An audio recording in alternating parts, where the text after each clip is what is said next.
வணக்கம். நாங்க ஐஸ்வர்யா. இந்திய அரசியலமைப்பு SCERT டெக்ஸ்ட் புக் மூலியமா பார்த்துட்டு இருக்கோம். இன்னைக்கு நம்ம பார்க்க போற லெசன் வந்து 7th ஸ்டாண்டர்ட் டெர்ம் 1ல ஃபர்ஸ்ட் லெசன் ஆன ஈக்வாலிட்டி பத்தி தான் டிஸ்கஸ் பண்ண போறோம். இந்த லெசனோட கண்டென்ட் ஆல்ரெடி நம்ம 2 வீடியோவா டிஸ்கஸ் பண்ணியாச்சு. இந்த வீடியோல நம்ம புக் பேக் கொஸ்டின்ஸ் அப்படின்னு சொல்லக்கூடிய choose, fill in the blanks அந்த மாதிரியான கேள்விகளை வந்து பார்க்க போறோம். ஸோ இந்த வீடியோ அட்டென்ட் பண்றதுக்கு முன்னாடி ஈக்வாலிட்டி தலைப்புல 2 வீடியோ பதிவா இருக்கும். அதை பார்த்துட்டு இந்த குவிஸ் அட்டென்ட் பண்ணுங்க. ஸோ தட் உங்களுக்கு கம்ப்ளீட் கிளாரிட்டி கிடைக்கும். ஸோ என்ன மாதிரி கேள்விகள் கேட்குறாங்க, லைக் இது வந்து பேசிக் கொஸ்டின்ஸாக தான் இருக்கும். பட் ஸ்டில் உங்களுக்கு கான்செப்ட் கிளாரிட்டி வந்து கிடைக்கிறதுக்கு வாய்ப்புகள் இருக்கு. ஸோ நம்ம ஸ்டார்ட் பண்ணிடலாம். முதல்ல வந்து பார்த்தீங்கன்னா சூஸ் தி கரெக்ட் ஆன்சர்னு சொல்லிட்டு ஒரு 5 கேள்வி கேட்டிருக்காங்க. ரொம்ப பேசிக்கான கொஸ்டின்ஸ் தான். இதுல இருக்க கேள்வி வந்து லைக் 1 or 2 கொஸ்டின்ஸ் தான் எக்ஸாம் ஓரியன்டா இருக்கு. மற்றது எல்லாமே ஒரு அடிப்படையான கேள்வியா தான் இருக்கு. பட் ஸ்டில் நம்மளால அது புரிஞ்சுக்க முடியுதா, ஆன்சர் பண்ண முடியுதா அப்படின்றத பார்ப்போம். which one of the following does not come under equality? சமத்துவம் அப்படின்றதுல வராத ஒரு விஷயம் என்ன அப்படின்னு கேட்டிருக்காங்க. இங்க 4 ஆப்ஷன்ஸ் இருக்கு. எல்லாத்தையுமே பார்த்துட்டு எது சரியான பதிலோ அது கொடுங்க. ஃபர்ஸ்ட் பாத்தீங்கன்னா non discrimination on the basis of birth, caste, religion, race, colour, gender அப்படின்னு இருக்கு. ஸோ இந்த பிறப்பின் அடிப்படையில, இனம், மதம் இந்த அடிப்படையில யாருமே நம்ம பாகுபாடு பார்க்க கூடாது அப்படின்றது ஃபர்ஸ்ட் ஆப்ஷன். இரண்டாவது right to contest in the election, தேர்தலில் நம்ம வந்து பங்கெடுத்துக்கிறது. மூணாவது ஆப்ஷன் பாத்தீங்கன்னா all are treated equal in the eyes of law, சட்டத்தின் முன் அனைவரும் சமமாக மதிக்கப்படணும் அப்படின்றது. நாலாவது showing inequality between rich and poor, பணக்காரருக்கும் ஏழைக்கும் நடுவில் நம்ம வந்து ஒரு வேறுபாடு பார்க்கணும் அப்படின்ற மாதிரி சொல்லியிருக்காங்க. ஸோ இதுல பாத்தீங்கன்னா கண்டிப்பா ஆப்ஷன் டி வந்து ஈக்குவாலிட்டிக்கு அகேன்ஸ்டா இருக்கு. அதனால இந்த இடத்துக்குள்ள இந்த கேள்விக்கு ஆப்ஷன் டி தான் சரியான பதிலா இருக்கும். மேல சொல்லப்பட்ட மூன்றுமே வந்து ஈக்குவாலிட்டியோட டெஃபினேஷனாக தான் கொடுக்கப்பட்டிருக்கு. So option D will be the right answer. அடுத்ததாக which one of the following is comes under political equality. So அரசியல் சார்ந்த ஒரு சமத்துவத்துக்கு எது வரும் அப்படின்னு கேட்டிருக்காங்க. ஸோ நம்ம நிறைய விதமான கைண்ட்ஸ் பார்த்தோம் இல்லையா, social equality, political, civil equality, gender ஈக்வாலிட்டின்னு பார்த்தோம். அதில் தேர்டா பார்த்த இஷ்யூ தான் பொலிட்டிக்கல் ஈக்வாலிட்டி. அதை பத்தி கேட்டிருக்காங்க. Right to petition the government and criticise public policy. So அரசாங்கத்தை விமர்சனம் பண்றது உங்களுடைய பொலிட்டிக்கல் ஈக்வாலிட்டியில வருமா அப்படின்றது ஃபர்ஸ்ட். செகண்ட் வந்து removal of inequality based on race, colour, sex and caste. So இந்த அடிப்படையில் ஒரு சமத்துவமின்மையை நீக்கிறது அப்படின்றத சொல்லியிருக்காங்க. All are equal before the law. Okay, so சட்டத்தின் முன் அனைவரும் சமம். நாலாவது prevention of concentration of wealth in the hands of law. So ஒருத்தர்கிட்டயே எல்லா விதமான செல்வமும் குவிஞ்சிருக்கிறத வந்து சட்டத்தின் மூலமாக தவிர்க்கிறது.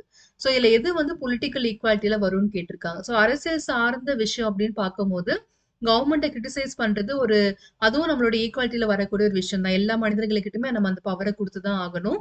Because India is democratic country, people தான் எலெக்ட் பண்றாங்க. So they have the right to criticise the government also. So அதனால இந்த இடத்துல option A will be the right answer. மூன்றாவது கேள்வி, in India right to vote is given to all the citizens at the age of அப்படின்னு கேட்கறாங்க. 21, 18, 25, 31. நம்ம நாட்டுல எந்த வயதுல வந்து ஓட்டு உரிமை, வாக்களிக்கக்கூடிய உரிமை வந்து கொடுக்கப்படுது அப்படின்றதுதான். இந்த கேள்விக்கு சரியான பதில் 18 வயது. முன்னாடி வந்து நமக்கு 21 வயது தான் இருந்துச்சு. அதுக்கப்புறம் நம்ம ஒரு திருத்தம் கொண்டு வந்த அரசியலமைப்புல அது 18 வயதாக மாத்திட்டோம். ஸோ இன்னைக்கு பிரசன்ட்ல 18 இயர்ஸ் கம்ப்ளீட் ஆன யாராக இருந்தாலும் the eligible to vote in election irrespective of anything, any discrimination எந்த அடிப்படையிலும் இல்லாம எல்லாருக்குமே அந்த உரிமை வந்து கொடுக்குறாங்க. Inequality created by man on the basis of caste, money, religion, etc. is called what அப்படின்னு கேக்குறாங்க. ஸோ மனிதன் உருவாக்கிய பாகுபாடு, மதம் அண்ட் இனம் அண்ட் தென் ஜாதி அண்ட் தென் பணம் இந்த அடிப்படையில உருவாக்கப்பட்டது வந்து என்ன ஈக்குவாலிட்டி நீங்க சொல்லுவீங்க, என்ன இன்இக்வாலிட்டின்னு சொல்லுவீங்கன்னு கேட்கிறாங்க. ஸோ நேச்சுரலா, மேன்மேடா, எக்கனாமிக்கா, ஜெண்டரா அப்படின்றது.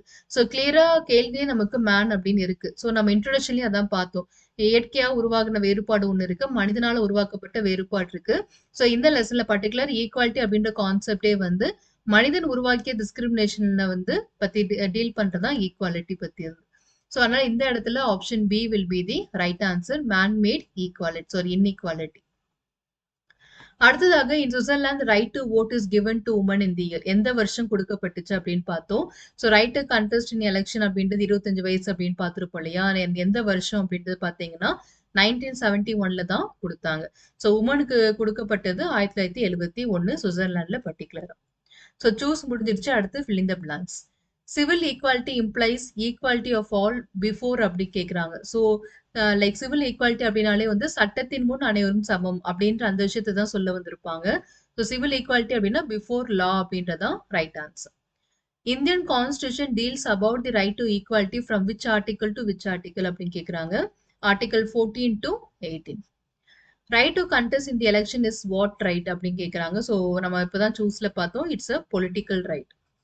Equality means absence of dash privileges. So எந்த ப்ரிவிலேஜ் இல்லாம இருந்தா அது ஈக்குவாலிட்டி அப்படின்னு பார்த்தீங்கன்னா சோஷியல் ப்ரிவிலேஜஸ், சமுதாய சலுகைகள் இல்லாம இருந்துச்சுன்னா நிச்சயமா அது வந்து ஈக்குவாலிட்டியா இருக்கும்.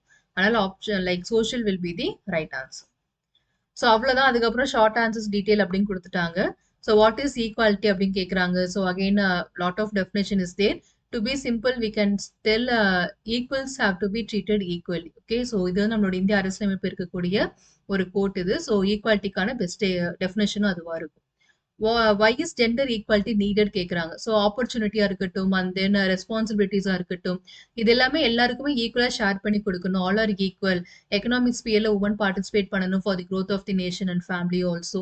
And they need to be treated equally and they need to get education and opportunities for that. So அதனால ஜெண்டர் ஈக்குவாலிட்டி தேவை அப்படின்றத சொல்லலாம். வாட் இஸ் சிவில் ஈக்குவாலிட்டி அப்படின்னு பார்த்தீங்கன்னா லைக் இந்த மாதிரி லா சம்பந்தமா பண்ண விஷயங்களா இருக்கட்டும், அந்த லைக் ரிலேட்டட் டு லா தான். சட்டத்தின் முன் அனைவரும் சமம் அப்படின்றதான் சிவில் ஈக்குவாலிட்டி. ஸோ அந்த ஒரு கீவேர்டை வச்சு நம்மளால ஆன்சர் பண்ண முடியும். அடுத்ததாக டீட்டெயில் கொடுத்துருக்காங்க. So what is the importance of equality அப்படின்னு சொல்லிட்டு. ஸோ ஒரு சொசைட்டி நல்லா இருக்கணும், ஒரு சோஷியல் காஸ்க்காக சொசைட்டி நல்ல விதமா டெவலப் ஆகணும் அப்படின்னா கண்டிப்பா ஈக்குவாலிட்டி தேவை. அண்ட் நம்மளோட டெமோக்ராட்டிக் கண்ட்ரியோடைய பில்லரா எது இருக்குன்னு பார்த்தீங்கன்னா லைக் லிபர்ட்டி, ஈக்குவாலிட்டி, ஜஸ்டிஸ் இதுதான் இருக்கு. ஸோ அதனால அதனோட இம்பார்ட்டன்ஸ் நம்ம அதை பேஸ் பண்ணி சொல்லலாம். பொலிட்டிக்கல் ஈக்குவாலிட்டி அப்படின்னு பார்க்கும்போது like right to vote, right to contest in election, right to criticize the government, இது எல்லாமே அதுல வந்துரும். How does the constitution of India protect the right to equality from article 14 to 18? ஒவ்வொரு ஆர்டிகளும் என்னென்னு சொன்னீங்கன்னா அதுவே இதுக்கு ஆன்சரா இருக்கும். ஸோ இதுதான் இதனுடைய விஷயம். ஸோ நம்ம கம்ப்ளீட் பண்ணிட்டோம்.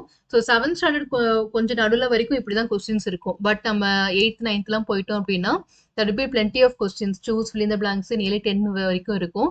அண்ட் கேள்விகளும் நல்லா இருக்கும். எக்ஸாம்ஸ்க்கு சில நேரங்களில் அதுல இருந்து டைரக்டாவே கொஸ்டின்ஸ் எடுத்திருக்காங்க. அதனால நம்ம எப்பவுமே வந்து ஒரு லெசன் முடிச்சதுக்கு அப்புறம் புக் பேக் கொஸ்டின்ஸ் பார்த்துட்டே போகலாம். இன்னும் நம்ம அடுத்த ஸ்டாண்டர்ட்க்கு போகும்போது ரொம்ப யூஸ்ஃபுல்லா இருக்கும். ஓகே, ஸோ நம்ம அடுத்து என்ன பண்ண போறோம்னு பார்த்தீங்கன்னா இதுக்கு அடுத்த லெசன் வந்து பொலிட்டிக்கல் ரைட் பார்ட்டிஸ் அந்த மாதிரி ஏதோ டாபிக்ல வரும். அந்த லெசன் தான் உங்களுக்கு நான் எடுக்கிறேன். ஸோ இதே மாதிரி ஒரு 3 வீடியோஸ்ல நம்ம அந்த லெசன்ஸ் வந்து கம்ப்ளீட் பண்ணிடலாம். இந்த வீடியோல ஏதாவது சந்தேகம் இருந்துச்சுன்னா கமெண்ட்ல கேளுங்க, நான் கிளாரிஃபை பண்றேன். அடுத்த வீடியோல நம்ம சந்திக்கலாம். நன்றி.